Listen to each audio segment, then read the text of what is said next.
하나님의 말씀은 사도행전 2장 37절부터 47절입니다. 신약성경 190쪽입니다. 그들이 이 말을 듣고 마음에 찔려 베드로와 다른 사도들에게 물어 이르되, 형제들아, 우리가 어찌할꼬 하거늘. 베드로가 이르되, 너희가 회개하여 각각 예수 그리스도의 이름으로 세례를 받고 제사함을 받으라. 그리하면 성령의 선물을 받으리니, 이 약속은 너희와 너희 자녀와 모든 먼 데 사람 곧 주 우리 하나님이 얼마든지 부르시는 자들에게 하신 것이라 하고, 또 여러 말로 확증하며 권하여 이르되, 너희가 이 패역한 세대에서 구원을 받으리라 하니, 그 말을 받은 사람들은 세례를 받음에 이날에 신도수가 3,000이나 더하더라. 그들이 사도의 가르침을 받아서 서로 교제하고 떡을 떼며 오로지 기도하기를 힘쓰니라. 사람마다 두려워하는데 사도들로 말미암아 기사와 표적이 많이 나타나니, 믿는 사람이 다 함께 있어 모든 물건을 서로 통용하고 또 재산과 소유를 팔아 각 사람의 필요를 따라 나눠주고 날마다 마음을 같이하여 성전에 모이기를 힘쓰고 집에서 떡을 떼며 기쁨과 순전한 마음으로 음식을 먹고 하나님을 찬미하고 또 온 백성에게 칭송을 받으니, 주께서 구원받은 사람을 날마다 더하게 하시니라. 아멘. 봉독한 말씀을 중심으로 해서 회개로 시작된 교회라는 제목으로 생각해 보겠습니다. 우리가 앞부분에서 이제 예수님의 제자들이 세례를 받고 성령 세례를 받고 성령으로 많은 사람들에게 가서 말을 전하는 이야기, 여러 나라 말로 전하였다 하는 이야기입니다. 그러면서 사도들이 전한 설교의 핵심은 뭐냐? 예수님이 이 땅에서 살아가시는 사역 중에 십자가 사역과 우리를 위해서 희생하고 그리고 우리의 죄를 사하여 준 이야기, 그리고 부활을 통하여서 우리의 부활에 대한 소망과 죽음마저도 승리하신 예수님의 이야기, 다음으로는 승천하고 다시 오마 약속하신 것처럼 다시 재림하시는 예수님, 이게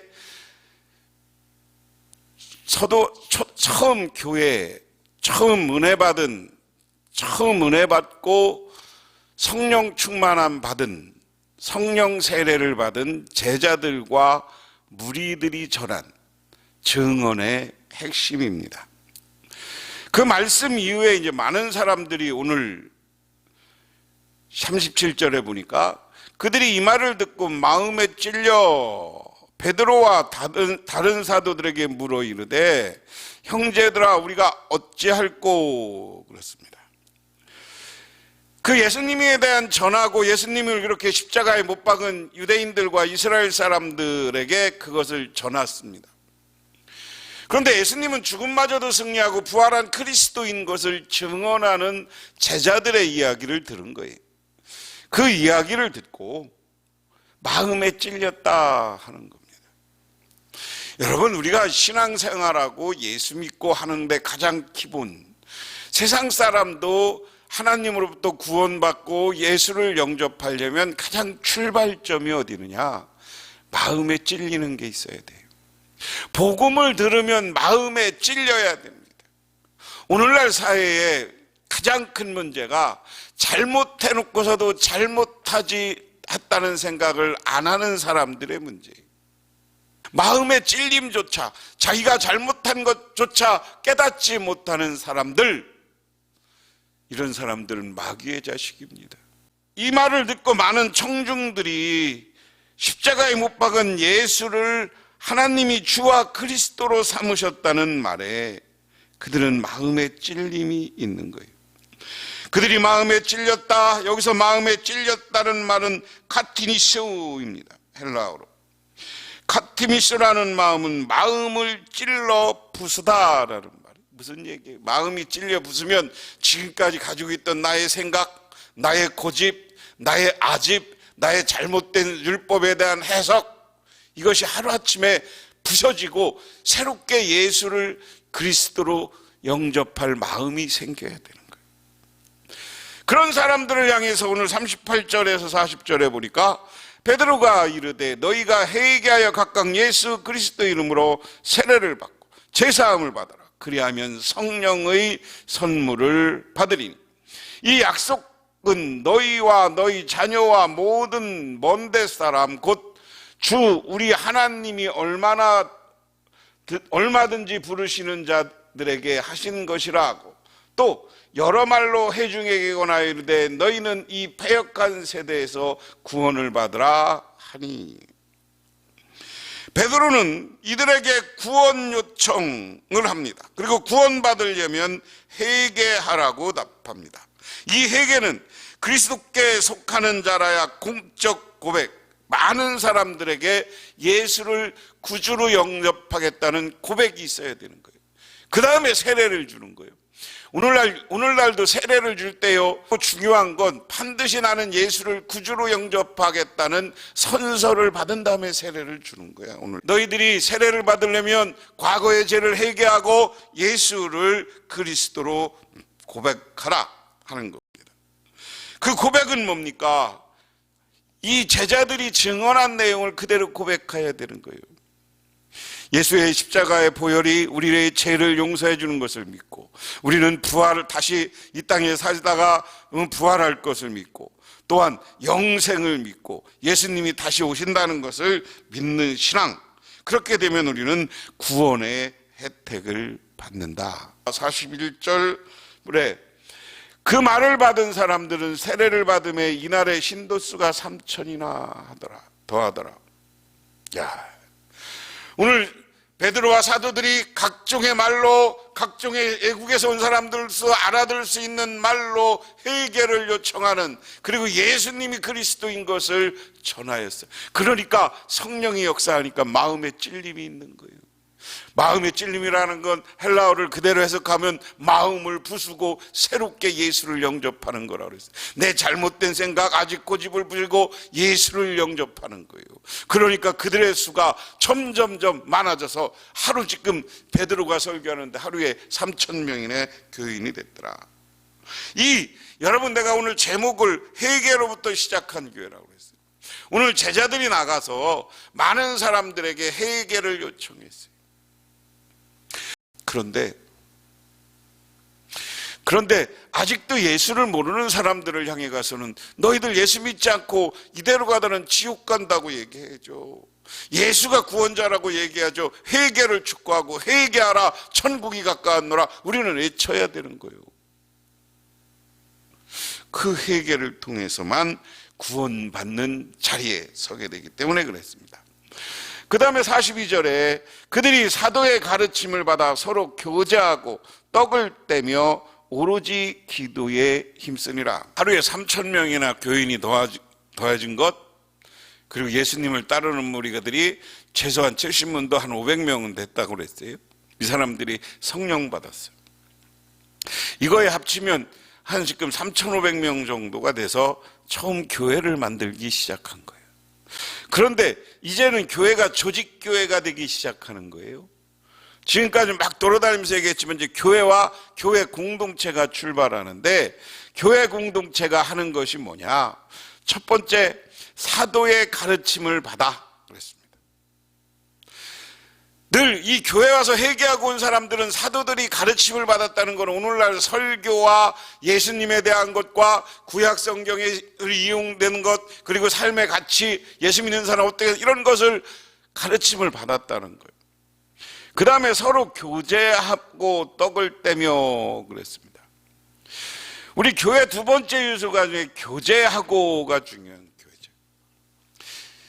요즘 우리나라고 뭐 전 세계적으로 이 코로나 전국이 오래되면서 이 교제가 사라져서 참 문제예요. 저는 빨리 이 코로나 병이 없어지고 새로운 위드 코로나 시대, 새로운 코로나와 함께 사는 시대라고 그래요. 그런 시대가 되면 빨리 우리들이 같이 식탁을 맞이대하고 밥을 먹으면서 대화하고 이야기하고 하는 게 빨리 회복돼야 돼. 서로를 위해서 기도하고 손잡고 기도하고 하는 시대가 빨리 와야 돼. 그래야 교회 기능이 생기는 거예요. 우리가 지금 온라인 예배 뭐 이런 얘기는 했지만, 저는 온라인 예배에는 문제 없지만 우리 교회의 구성유주 중에 가장 중요한 것 중에 하나가 이 교제예요. 교제. 이 교제가 사라지면 안 돼. 이 교제라는 것은 음식을 나누는 것뿐만 아니라 서로 교인들의 속사정을 알고 아프면 아픈 사람들을 위해서 기도하고, 또한 축하할 사람은 축하하고 신앙적으로 좋은 일 한 사람은 격려하고, 이게 교회 안에서 이루어져야 된다. 그 다음에 뭐냐, 떡을 떼며 그랬습니다. 같이 아까 내가 식탁 공동체라고 그랬어요. 식탁 공동체.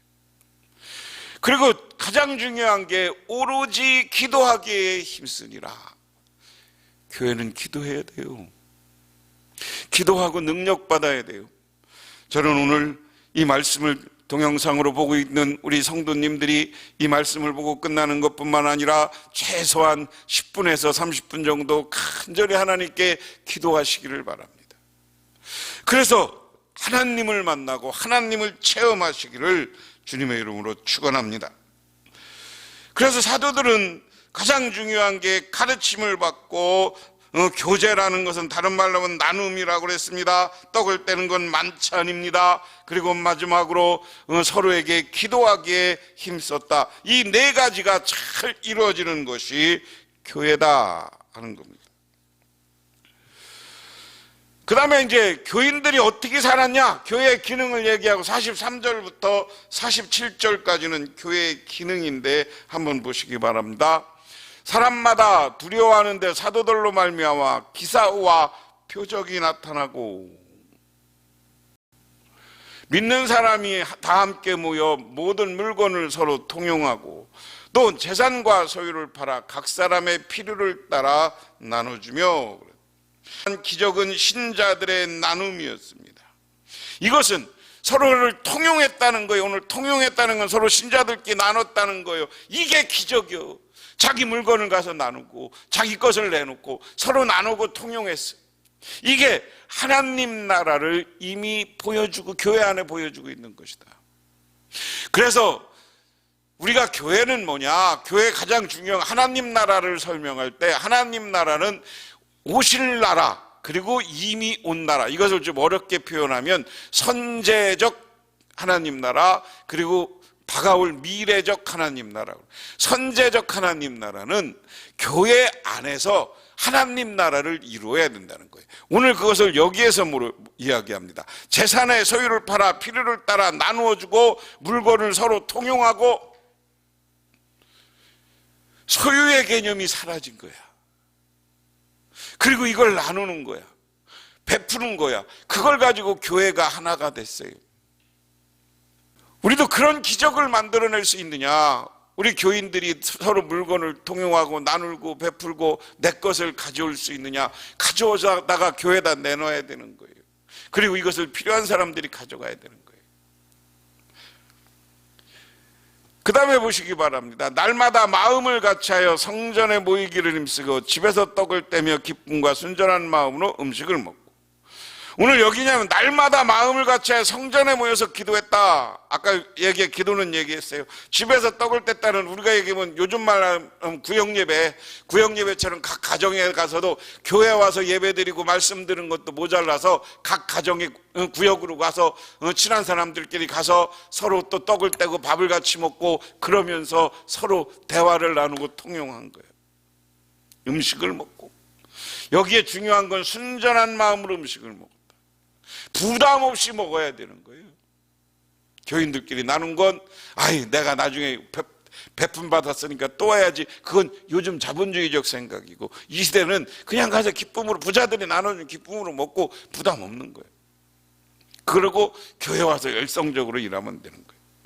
그 다음에 하나님을 찬미하고 그랬습니다. 하나님을 찬미하고 하나님을 찬양하고 영광 돌리는 오늘날 예배죠. 온 백성이 칭송을 받으니까 그러니까 교회에서 뭐 서로 나누고 베풀고 소율파를 갖다 주고 성전에 모여 기도하고 하나님을 찬양하니까 그 다음에 반응이 있습니다. 또 온 백성들에게 칭송을 받으니, 그러니까 교인들이 칭송을 받은 거. 오늘날 교회가 잘 되려면 칭찬받는 교회, 다른 사람들과 좋은 교회, 아름다운 교회가 돼야 돼요. 칭찬받지 못하는 교회가 되면 안 돼요. 그 다음에 뭡니까? 그러니까 하나님이 날마다 사람 모이는 숫자를 더하게 하시더라. 오늘 말씀에 보면 제일 중요한 게 여기에서 성령은 그리스도, 오늘 이 말씀을 다 격려하면 회개로 시작한 교회인데요, 그리스도를 영접하는 자에게 성령이 임한다. 그리스도의 영접은 아까 앞 서두에서 뭐라고 그랬습니까? 마음을 부수는 거라고 그랬어요. 마음을 부수는 거. 응? 그 이야기는 우리 마음의 아집과 고집으로부터 잘못된 삶으로부터 회개해야 되는 겁니다. 1904년 영국 웨일즈에 한 젊은 강부가 있었습니다. 머리카락은 탄진으로 번복이 되었고 손톱에는 새까맣게 때가 끼어 있었어요. 실시간이 탄광 강부는 다른 사람들은 담배를 피우고 잡담을 나누는데 조용히 앉아서 책을 읽습니다. 청년의 꿈은 영국을 도덕적으로 타락으로부터 어떻게 하면 구해낼 수 있는가였어요. 그리고 어느 날 한 목사님을 찾아가서 그 교회에서 나를 강연하게 해달라고 합니다. 자네 같은 탄광 노동자의 강연에 과연 누가 귀 기울였는가? 단지 30분만 강단을 빌려주겠네. 청년은 강단 위에 올랐습니다. 목사를 포함한 17명은 그의 강의를 듣고 통회의 눈물을 흘렸습니다. 5개월 만에 웨일즈 시민 10만 명이 회개했습니다. 2년 만에 200만 명의 영국인이 회개 운동에 참여합니다. 학생, 법조인, 주부, 교사 등 모든 계층 사람들이 통렬하게 회개 운동을 하는 겁니다.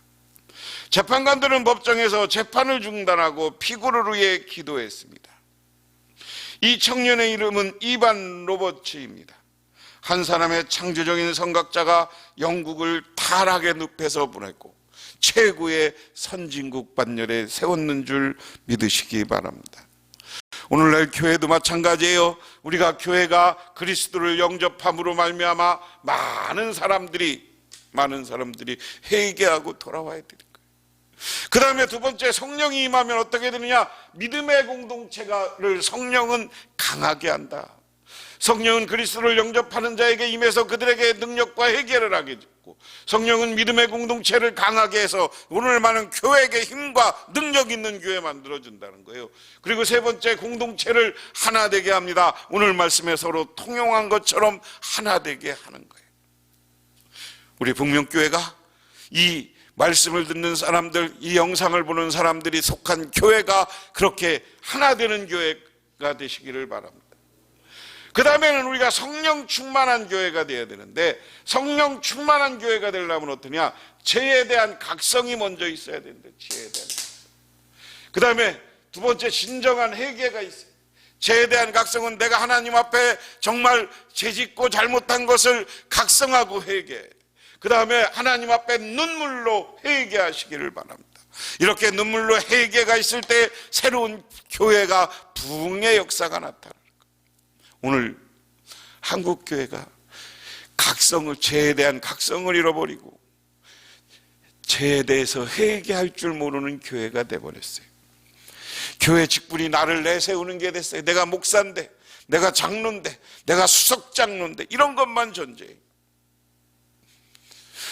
교회에 앉아서 눈물로 회개하는 사람들이 없어요.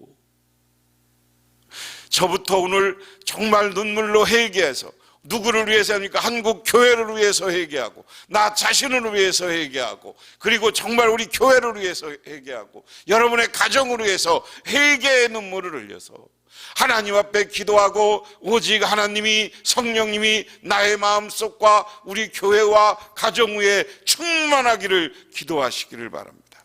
그리고 성령님이 내 마음을 움직이게 해서 그 성령님을 따라 살아가서 우리 교회를 부흥하는 교회를 이루고 여러분의 가정이 물질적으로 풍요롭고 행복한 교회, 축복받는 여러분 되시기를 주님의 이름으로 축원합니다. 기도하겠습니다. 하나님 아버지 고맙습니다.